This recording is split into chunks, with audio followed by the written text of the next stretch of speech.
Hey, bucko. Hey, kid. Yeah, you. Hey, it's me, John Cyberpunk. Wow, I'm appearing to you. I'm in the hit video game, Cyberpunk 2077, named after me, John Cyberpunk. Man, this old Chrome sure ain't ain't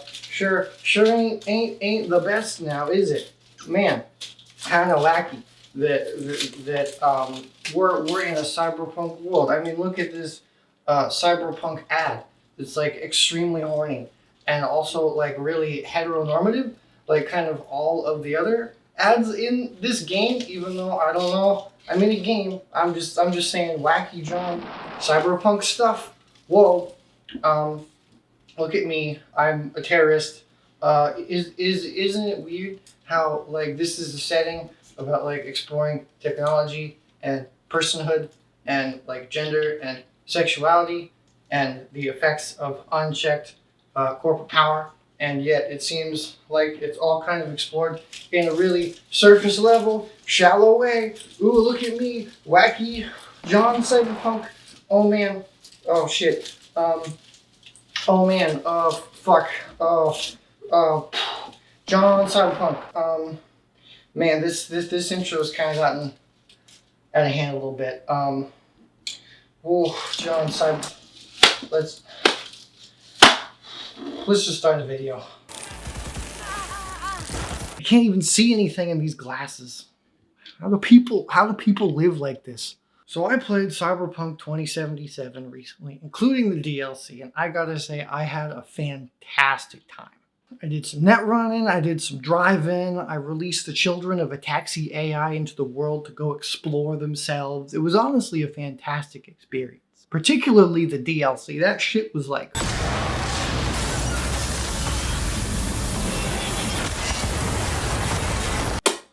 incredible.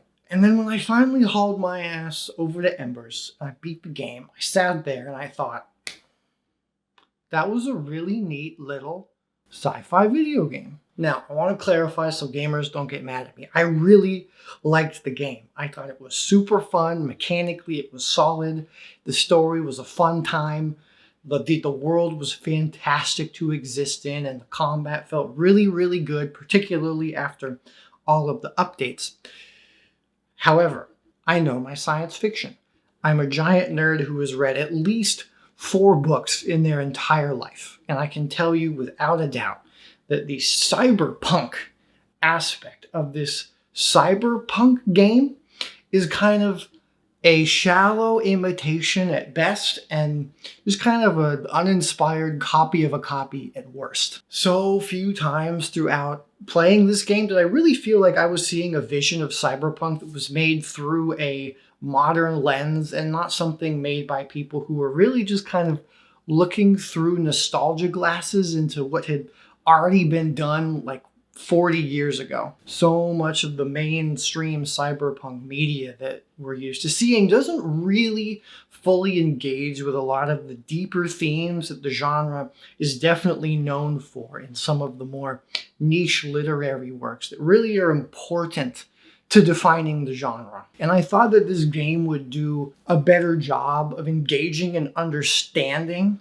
with the core of cyberpunk than instead of just kind of like being an 80s circle jerk. It just really feels like the game would have had a lot more potential if it wasn't looking through such a heteronormative lens. Yes, we are going to be talking about gender, so grab your HRT and buckle up. Unfortunately though, it really feels like the game just kind of copy-pasted the overly horny nature of Mike Pondsmith's RPG. And if you think I'm cherry-picking these images from the 2020 rulebook, go look at that shit. A lot of this is immediately up front. Like, this is literally one of the first images you see in the book. But anyways, grab your hormones, let's rock and roll.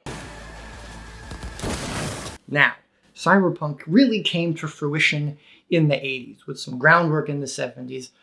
Because of this little thing that we were on the brink of called all-out nuclear war. See, cyberpunk is intrinsically tied to the post-modernist movement, which is all about rejecting single explanations of reality. Now, I know I just used a scary Jordan Peterson word, But stick with me here. It turns out when people are on the brink of getting big murdered, they're pretty quick to kind of take paths to throw out a lot of the big ideologies that kind of brought them to this point to begin with. Let's take the question, how do we build a better world? See, the modernists would answer the question by saying that science and technology and politicking, all channeled through some sort of meta-narrative, is the answer. These frameworks were supposed to be saving us, but it sure seems like they were taking us into obliteration. Postmodernists questioned these predominantly Western frameworks and power structures, and instead would say things like, oh, these are just some made-up stories, not only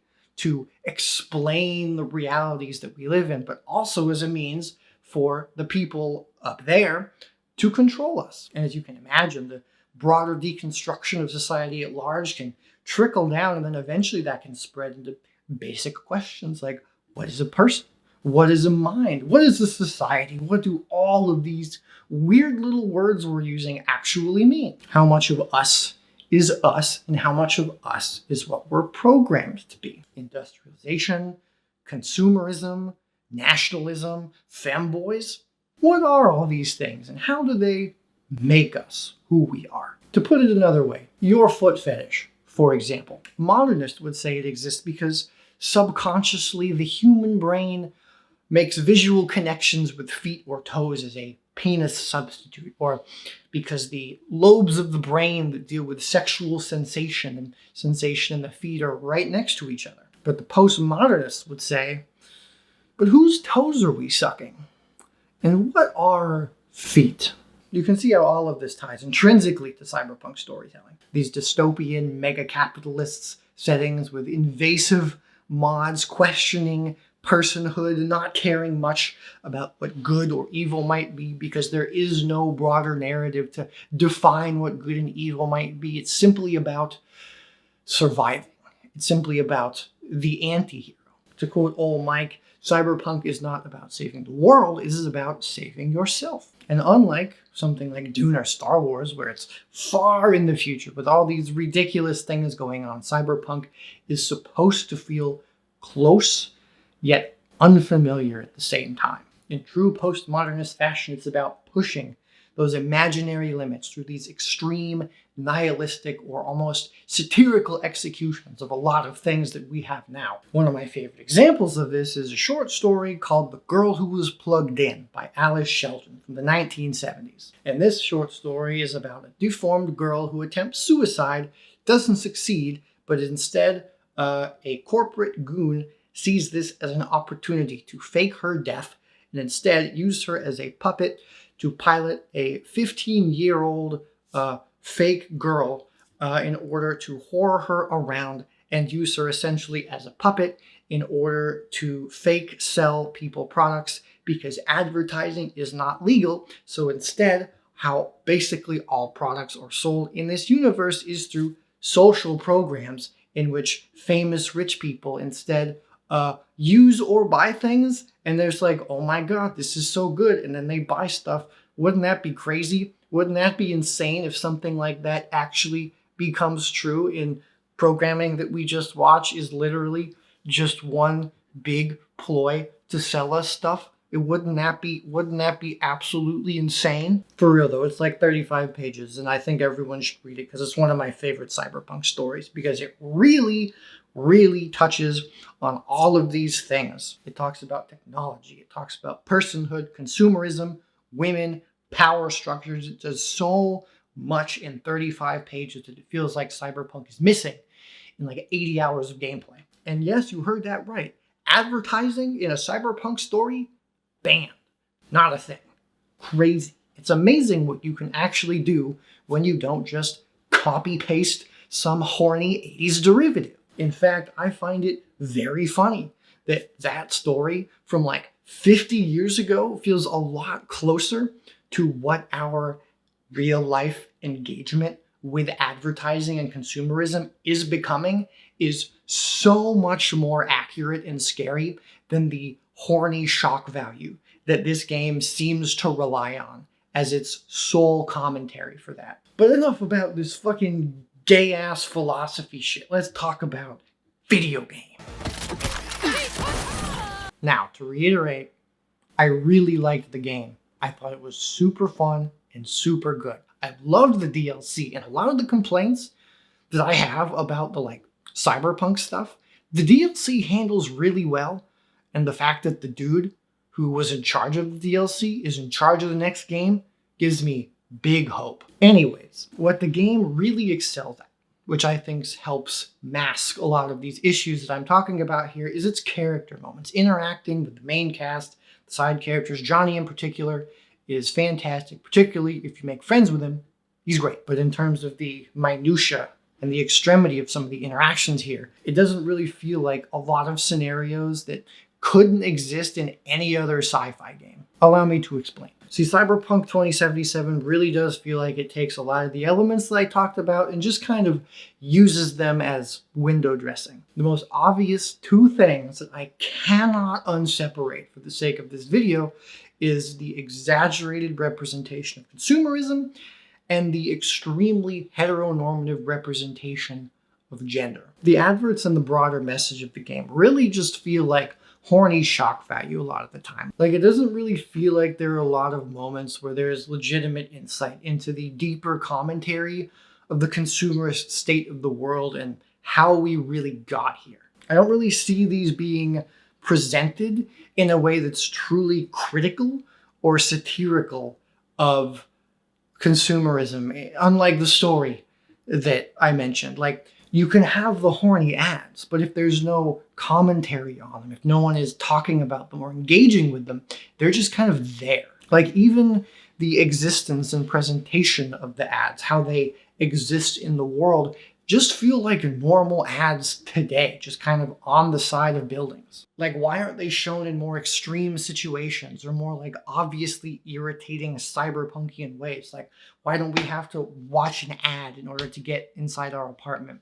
Why doesn't the cyberware we install like force ads into our feed, or just anything that feels like it's really pushing the boundaries on how this concept is being shown? It just doesn't feel like the way that this is shown in the world feels any less extreme than what we are seeing now. I mean, YouTube ads and what's been going on here has been more annoying and more egregious than I think anything that I've seen shown of advertising in this video game. And as for the content themselves, like, it's honestly super weird considering like how our advertising has become more like progressive and diverse. The satire of the ads here, if you can even call it that, is like for the mostly very heteronormative and annoyingly sexual. Like, it just feels really unimaginative. It feels really dated. Like, they're just kind of horny. And the single one of the presumed trans women is like really weird and distasteful for the reasons I mentioned earlier. Like, there's no commentary on. There's basically no commentary on queer people at all, but that's a whole other can of worms. If there was any meaningful commentary of women and queer people in the game, I would still find the inspiration rather drab and boring, but at least the commentary would be there to justify it. I understand that Cyberpunk is an extension of our world and meant to be an exaggeration of real world problems that we have, sexism and misogyny. Definitely two of those problems. But where's the commentary? See, Cyberpunk and the punk genre in general has long been a bastion for the gays, for the queers, for the non-conforming people. Like, there isn't even a gender-neutral option in character select. Fucking Starfield has this shit. But it seems like a severe missed opportunity to not even have, like, a sect, a place, something, anything that focuses more on people with gender and technology, using that to deviate from any norm that we might be used to. I mean, shit, I'd be hoping that there'd be like some interaction with the Maelstrom or whatever. Maybe get some insight into them and how they really view technology, you know, talking to them, how they view it enhancing themselves, how it makes them view themselves as people or not people. But like all the other gangs, we get fucking nothing out of it. Body mods and cyber bodies are really interesting. And it just feels like there wasn't enough meat around that discussion. But I guess at least we got that one quest with the guy whose robot penis goes haywire. Truly a ghost in the shell This game is not. And of course, you as a player have zero control over modding yourself, which is honestly a travesty. Like, why can't I get the cool pointy legs that some people have? Why can't I turn myself into a maelstrom-like monstrosity? This is a cyberpunk game, and I can't even have a robo-penis or these cool spiky boobs that I found. The fact that you can't modify yourself in really any meaningful way after you get into the game is such a missed opportunity. I mean, imagine if, like, you were pursuing a romance with somebody and then you had some cyber stuff going on, you fucking modded your body, or you even like transitioned and then that like interrupted a romance and some people didn't want to romance you anymore, or some people did want to romance you. What if there was like a person that you could only romance if you were like modded to shit because their vision of gender and sexuality and personhood is so vastly different from anything we might consider today.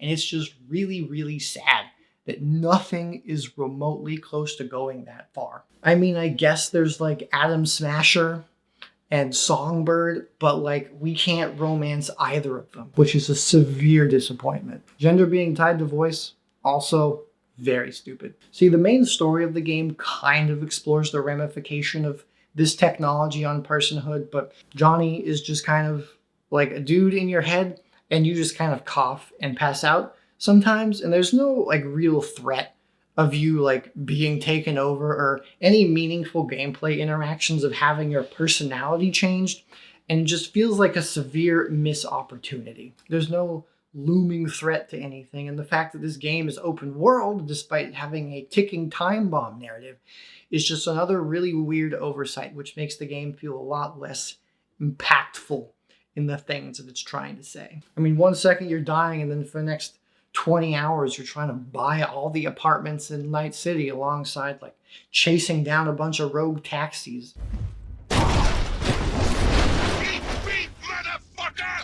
Cyberpsychosis is almost a good way of examining the effect of this tech on cyber bodies, but the main quest for it just kind of ends after you take down all the cyber psychos. I cannot possibly describe how disappointed I was at this. There's no follow-up call from Regina. There's no her publishing her findings. There's no you confronting some people who are, responsible for deceiving or forcing all of this tech on these people. It just ends.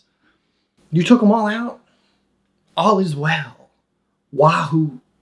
There's no real systemic look into why things like this are actually happening. And it's just really, really annoying.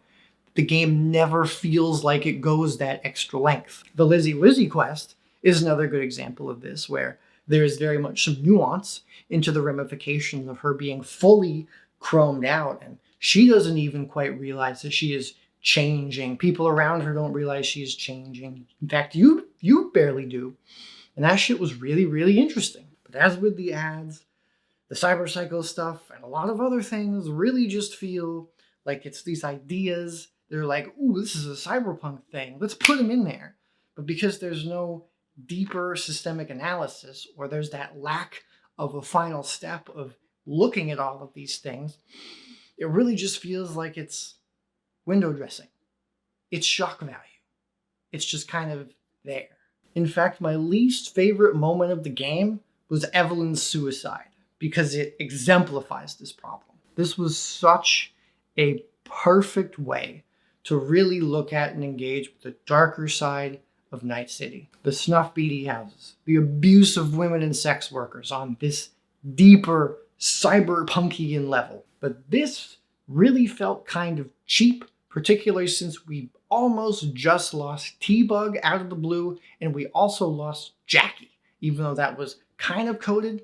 Having Evelyn die again, it just feels unnecessary.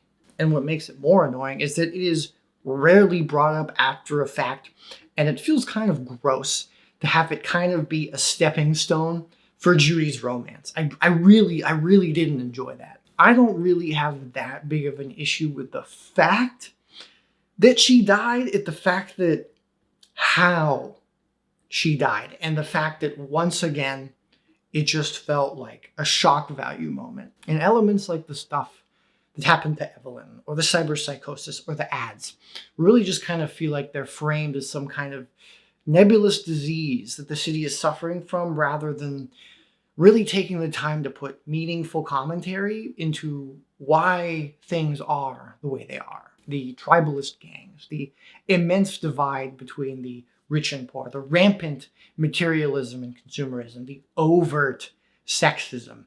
But for some reason, there's like not really any racism, foreign influence, climate change, rogue AI, unchecked corporate power. All these things are there, but they're rarely mentioned or rarely engaged with in a super meaningful way. It is not all like this. However, the Sinnerman quest, I think, is an amazing example of how extreme media could get in search for spectacle. I think the Perales quest line is amazing for showing the untapped dangers of body mods and future surveillance, while also having a really, really interesting critique on political candidates potentially being controlled either knowingly or otherwise. Judy's quest line is my personal favorite, where you have this amazing sequence of diving underwater to her hometown that was flooded 10 years ago, and now there's this massive wall of water because unchecked corporate power destroyed her home with absolutely no repercussions and nothing that the people live there could do to stop it. And like I said, the Phantom Liberty DLC was amazing. It was amazing. We really got to feel the deeper political landscape of both Night City and kind of the US in general. We got some amazing implications and a look into the power and the myth of what the Black Wall actually is.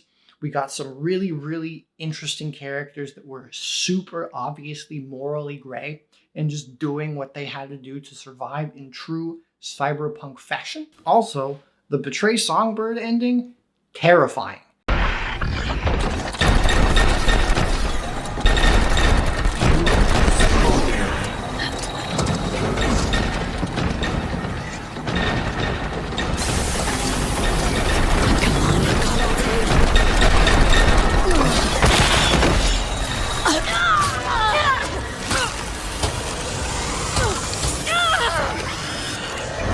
Give me more shit like this. This was amazing. As I said before, so little of the complaints that actually apply to the DLC. Phenomenal. Very excited for the second game if this is the base that it's going to be built off of. But as I talked about, the majority of the themes and cyberpunkian issues are shown and explored in either uninteresting ways or not at all. I mean, even the basic commentary on the divide between rich and poor is they just kind of have better access to healthcare and technology, which is just like real life. I mean, why can't this concept be pushed into something more interesting, something that only the genre could do? In Slow River by Nicola Griffith, there is a sect of ultra-rich families who have gray hair, which is a signifier of their immense wealth and power. See, they're so rich that they genetically removed their predisposition to cancer, and therefore they also removed the little genes that make the colored pigment in their hair, because they don't have to worry about needing that pigment to protect them from the harmful rays of the sun. That's such a huge flex and so incredibly cool. And it's really disappointing that there's nothing like that in this game. See, my core issue with the game is that the narrative is very much, it's not about saving the world, it's about saving yourself. That's fantastic. The game never really feels like it goes far enough to give you enough context to really make a lot of this feel distinctly cyberpunkian, as opposed to sci-fi dystopia with a real 80s circle jerk vibe. I understand not everybody feels this way. I understand, and that's fine. And I want to reiterate, I really liked the game. I had so much fun.